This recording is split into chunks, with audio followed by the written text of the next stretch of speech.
কষ্টের চলে তাই কত সুখ বন্দনা, তবু জয় পরাজয় মেনে নিয়ে তোমার পথে পথ চলা। অপ্রতিরোধ দুর্বোধ্য ওরা সত্যের পথে নির্ভীক, ওরা ভেঙে দেয় শত অন্যায়। অপ্রতিরোধ দুর্বোধ্য ওরা সত্যের পথে নির্ভীক, জীবন নামের যুদ্ধে ওরা তরুণ তুর্কি।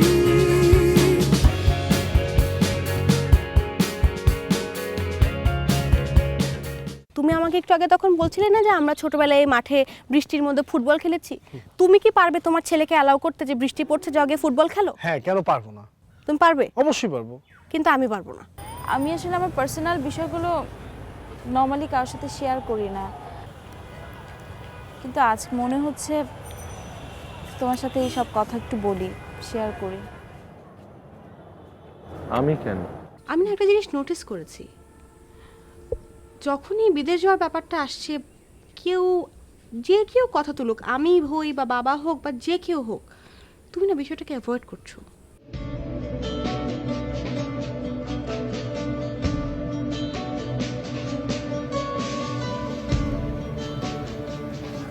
জানো, থ্যাংক ইউ। আমার না সবসময় ইচ্ছে ছিল যে আমি হিউম্যান রাইটস নিয়ে কাজ করব। মানবাধিকার মানে যেভাবে আমাকে টানে, আমাকে কেন জানি কর্পোরেট বা ক্রিমিনাল ল ওইভাবে টানে না। আমাদের দেশে মেয়েদের সাথে সাধারণ জনগণের জন্য এগেনস্টে মানে কত নির্যাতন নীরবে হয়েই যাচ্ছে। দেখো, কিন্তু কোনো বলার মতো কোনো ভয়েস নেই। মানুষ এত কনসার্ন, এত ডেভেলপ করছে, বাট এই সেন্সটুক ডেভেলপ করছে না। লয়াররা প্রচুর পরিমাণে টাকা কামাচ্ছে, কিন্তু তারা কেউ এটা নিয়ে কাজ করতে বদার না, কারণ এখানে ইনকাম বেশি না। আরে তুমি বলো শিখা, তুমি তো ম্যাচিউর, তুমি বলো জীবনে ভালো থাকার জন্য কটা টাকা প্রয়োজন? আর টাকা আমরা কেন কামাচ্ছি? শান্তির জন্য। তো সেই টাকা কামানোর পরে যদি শান্তিই না পাই, তাহলে টাকা কামিয়ে লাভ কি? এর থেকে লিমিটেড টাকা কামাবো, মেন্টাল পিস থাকবে। That's it. তুমি না একটা স্বপ্নের জগতে বসবাস করছো। কেন বলো তো? ভাবা অনেক সহজ, কিন্তু তুমি পারবা না এগুলো বাস্তবায়ন করতে। It's not that easy. কেসের কথা বলছো? মনে করো কালকে একটা মেয়ে আসলো, বললো সে নির্যাতিত, এবং বিনা পয়সায় তুমি তার কেসটা ফাইট করলাম। তারপর জানতে পারলা সে আসলে তার দিনমোহর আদায় করার জন্য এই সব ড্রামা করেছে। জানলাম।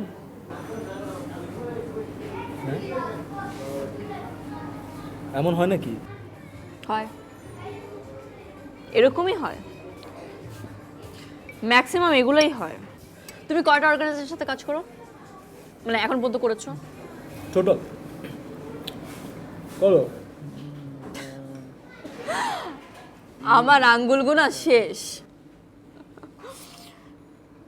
সব ফালতু না শিখা, এটা ম্যাক্সিমাম ফালতু। হ্যাঁ, এবং হতে পারে। বিজনেস মানে কেউ জেনুইনলি কাজ করছে না, সব ধান্দাবাজি। তো শিখা, একটা কাজ করি, এই যে তুমি আর আমি মিলে একটা অর্গানাইজেশন দিয়ে দিই, চলো, যেখানে করাপশন থাকবে না, অ্যান্টি করাপশন। তুমি আর আমি দুজন মিলে? ইয়েস। আমরা দুজন মিলে দাঁড়াবো, তারপর দেখবো আমাদের এগেইনস্টে 20 জন দাঁড়ায় গেছে।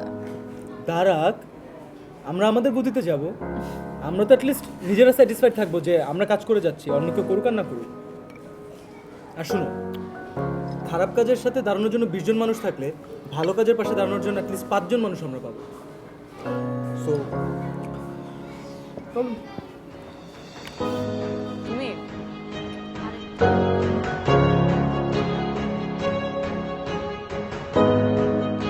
আগুন, আজকে এসে আজকেই চলে যাবি? মা, আজকেই যেতে হবে যে।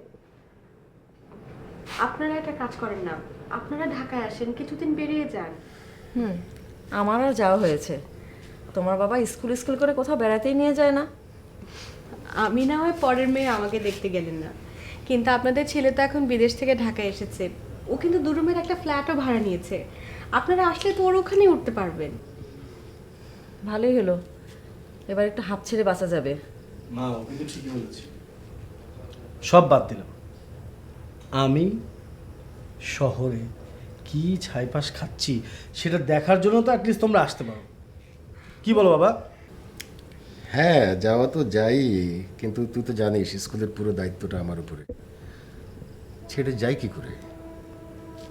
তোর বাবার স্কুল নিয়েই সারা জীবন পড়ে থাকবে, আর কোথাও বের হওয়া হবে না আমার। আমি বলি কি, মা আমরা চলো প্ল্যান করে সবাই মিলে বেড়াতে যাই, কি বলো বাবা? তাহলে তো ভালোই হয়। কর। কই, তুমি তো আমাকে বেড়াতে যাবার কথা বললে না? বৌমা তো ঠিকই বলেছে, আমাদের বলছিস, ওকে বললি না? মজা করে বললেন না, সিরিয়াসলি আমি সারপ্রাইজ দেওয়ার জন্য বাবা। আরে মজা মজা মজা, তুই এটাও বুঝিস না?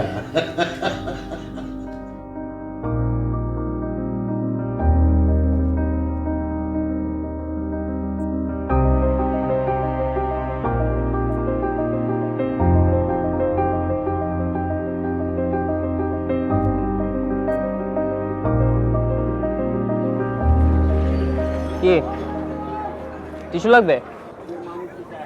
আছে।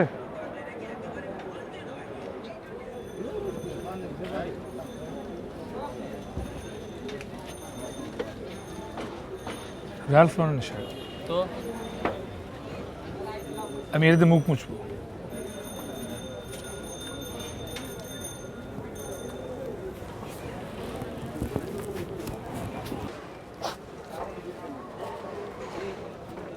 পেট গুলাচ্ছে নাকি? বমিল পাচ্ছে? টায়ার্ড হয়ে গেছে? নোংরা লাগছে। চিন্তায় আছো না? তো মম ড্যাড নিশ্চয়ই চিন্তা করছে কি খেলো, কি পানি দিয়ে গোসল করলো, গরম পানি ঠিক আছে নাকি। গুলশানের ছেলে, মম ড্যাড কি মনে করবে না? তুমি তো বলছিলে পারবে। পারলাম তো। কি দেখলে? দেখলাম। আর কি বুঝলে? একটা লোক 42 বছর ধরে এখানে থাকে, মানে যুদ্ধর পর থেকে সে এখানে আছে। সে এখানে বড় হয়েছে, তার মেয়ে এখানে বড় হয়েছে, তার মেয়েকে সে বিয়ে দিচ্ছে, তার মেয়ের বাচ্চাও হয়েছে এখানে।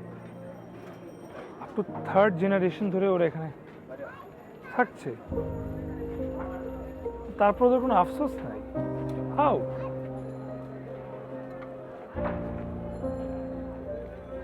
একটা কথা আছে না, লিমিট ইউর ডিমান্ড।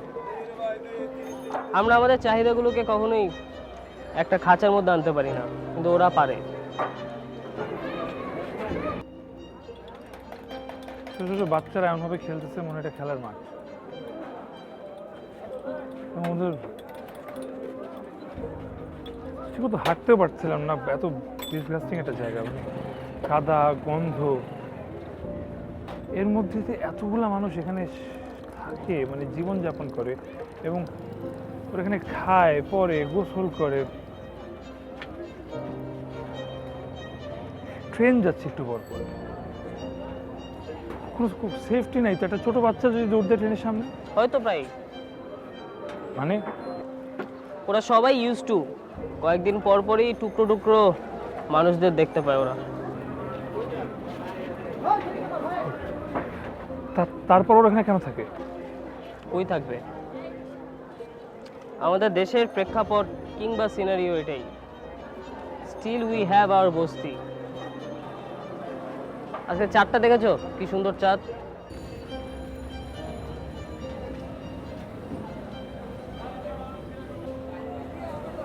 আমার বাসা থেকে চাঁদ দেখা যায় না। কি দেখা যায়? বিল্ডিং। বাবা, আপনার সাথে আমার কিছু কথা ছিল। বলো। না মানে বাবা, আপনাকে তো বলেছি যে স্কলারশিপটা আমি পেয়ে গেছি। হ্যাঁ, আমার তো ফুল সাপোর্ট আছে। তুমি যাও, গিয়ে মাস্টার্সটা করো, তারপরে যদি পিএইচডি করতে চাও সেটাও করো। আমার তো মনে হয় তোমার বাবার কোনো আপত্তি থাকবে না।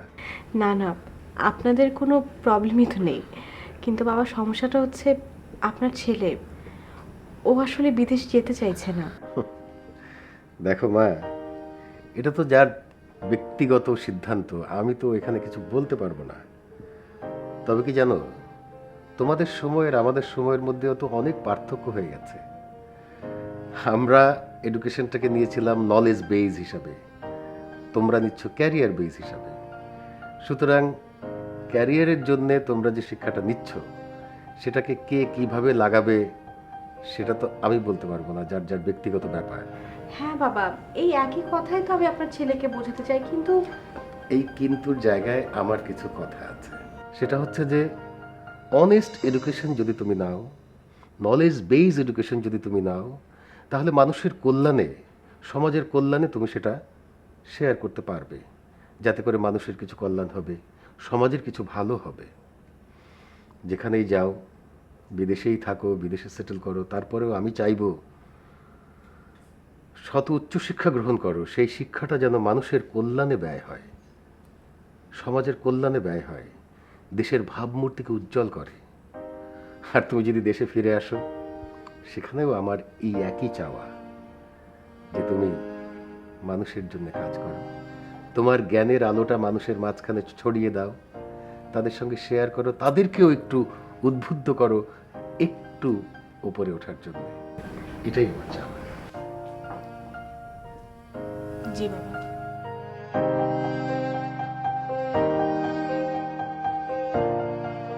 কত টাকা আছে আমাদের কাছে? 80 টাকা। সারাদিন 120 টাকা দিয়ে চললাম আমরা মাত্র।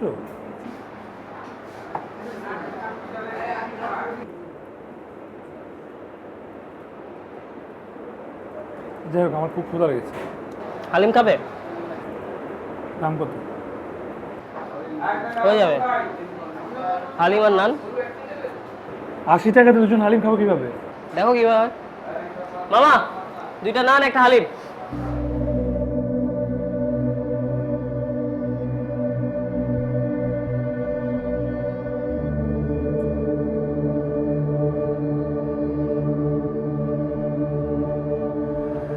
তোমার খাবার চলে আসছে, খাও। হালিম তো একটা। তো তুমি খাবো। 8-9 টাকা নেই। Limit your demand. হালিম দুজন খাবো? না, তুমি একা খাবে। তুমি? আমি খালি নান খাবো। Limit your demand. আমি আমার ডিমান্ড লিমিট করে ফেলছি।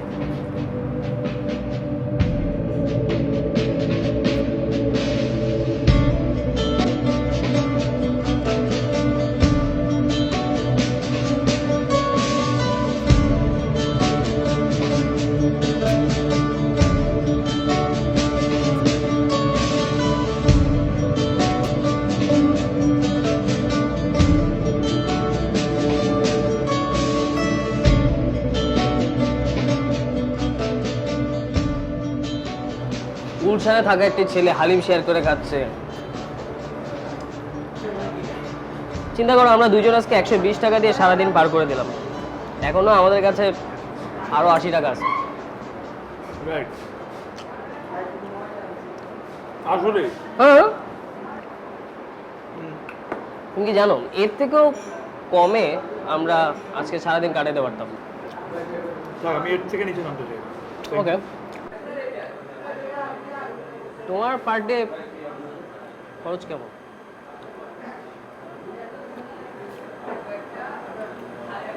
পার ডে তো একই খরচ করি না, মানে অ্যাভারেজে মান্থলি 50,000।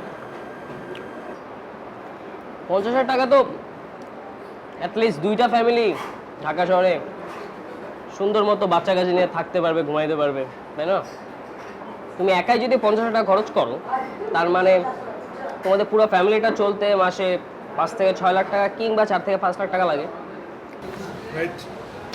বিশাল অ্যামাউন্ট। এই টাকা দিয়ে তো অনেকগুলো ফ্যামিলি বেঁচে যেতে পারে।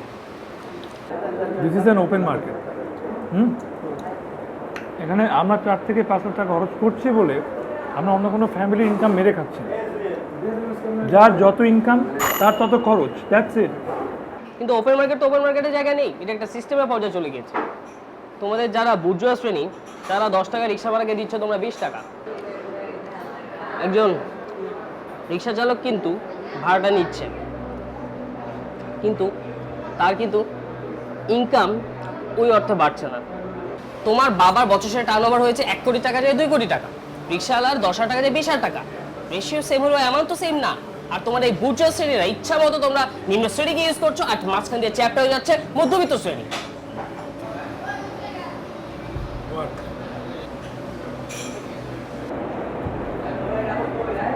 This is true.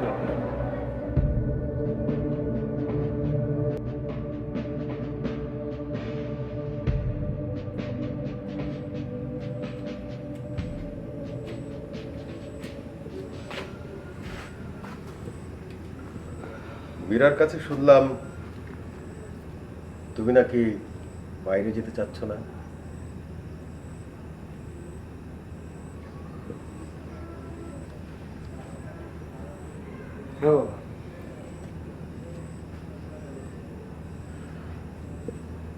আমি তোমার কোনো ব্যাপারেই কখনো ইন্টারফেয়ার করিনি, এখানেও করব না। মীরা তোমার স্ত্রী, তোমাকে নিয়ে তারও হয়তো কোনো স্বপ্ন আছে, সেজন্যই জানতে চাচ্ছি কেন তুমি যেতে চাইছো না। বাবা, মীরা আমার স্ত্রী, মীরার আমাকে নিয়ে স্বপ্ন থাকবে, এটা খুবই স্বাভাবিক। আর আমি তোর স্বপ্ন বাস্তবায়নে বাধা দেইনি। আমারও তো কিছু স্বপ্ন আছে, আমার স্বপ্নগুলো তো বাস্তবায়ন করতে হবে। সেই অর্থে তো আমি মীরার কাছে এক্সপেক্ট করতেই পারি যে সে আমাকে সহযোগিতা করবে। আমাকে আমাকে সত্যি করে বলো তো, তুমি কি করতে চাচ্ছ? I'm really curious. বাবা, আমি আমার ইউনিভার্সিটিতে একটা সোশ্যাল ক্লাব করেছি। যে সোশ্যাল ক্লাবে এই মুহূর্তে খুব বেশি না, সংখ্যায় কম হয়তো, কিন্তু বেশ কিছু ট্যালেন্টেড ছেলেকে পেয়েছি। কদিন আগে ওরা একটা প্রজেক্ট করলো, দুর্দান্ত প্রজেক্ট করেছে বাবা, ট্রাস্ট মি, খুব সুন্দর। আর আমার এই স্বপ্নটাই হচ্ছে নতুন প্রজন্মকে নিয়ে, আমি আমাদের এখনকার প্রজন্মের তরুণদেরকে নিয়ে এমন কিছু একটা করতে চাই যেটা যেটা শুধুমাত্র সবাইকে দেশের জন্য, দেশের স্বার্থে পজিটিভ কাজ করার স্বপ্ন দেখাবে, পজিটিভ কাজগুলো করবে। হতে পারে খুব সামান্য কোনো একটা কাজ, কিন্তু কিন্তু সেটা দেশের জন্য পজিটিভ কাজ। বাবা, তুমি ৭১ স্বাধীনতা যুদ্ধে কিন্তু ঝাঁপ দিয়েছিলে, সেখানে কোনো স্বার্থ ছিল না, ছিল শুধুমাত্র দেশের জন্য করা। এবং তুমি সাকসেস, প্রতিটি মুক্তিযোদ্ধা সাকসেস। সেই নিঃস্বার্থভাবে তারা যে ঝাঁপ দিয়েছিল না, তাদের কারণে কিন্তু আমরা এই দেশ পেয়েছি, আমরা স্বাধীনভাবে চলাফেরা করতে পারছি, আমার স্বাধীন বাংলাদেশ পেয়েছি। আর আমি, হ্যাঁ, আমার পিএইচডি করলে হয়তো আমার সার্টিফিকেট হবে, সোশ্যালি আমার অনেক নাম ডাক হবে, কিন্তু আমি আমার দেশের জন্য কি করলাম? বাবা, এই প্রতিটি তরুণের ভিতরে যদি স্বপ্নটুকু যদি জাস্ট বলে দিতে পারি না, তাহলে আমি সাকসেস হয়ে যাবো বাবা। বিশ্বাস করো, এক একটি তরুণ হবে এক একটি এক্সাম্পল। একজন আরেকজনকে দেখে এক্সাম্পল বলবে যে ও এই পজিটিভ কাজটা করেছে, এর মধ্যে কোনো পলিটিক্স নেই, কোনো স্বার্থ নেই, কিচ্ছু নেই বাবা। নিঃস্বার্থভাবে প্রতিটি ইয়াং ব্লাড দেশের জন্য পরিশ্রম করবে, যার যতটুকু সামর্থ্য আছে, যার যার অবস্থান থেকে করবে। তখনই আমরা বলতে পারবো যে আমরা কিছু করে রেখে গেলাম। যে প্র্যাকটিসটা হয়তো আজ সংখ্যায় কম, কিন্তু বাবা অদূর ভবিষ্যতে এই সংখ্যা পুরো দেশে ছড়িয়ে যাবে। সবার ভিতরে স্বপ্নটা দেশকে সামনে এগিয়ে নেওয়ার জন্যই কাজ করবে। আমি শুধুমাত্র সেই স্বপ্নটা বাস্তবায়ন করতে চাই বাবা।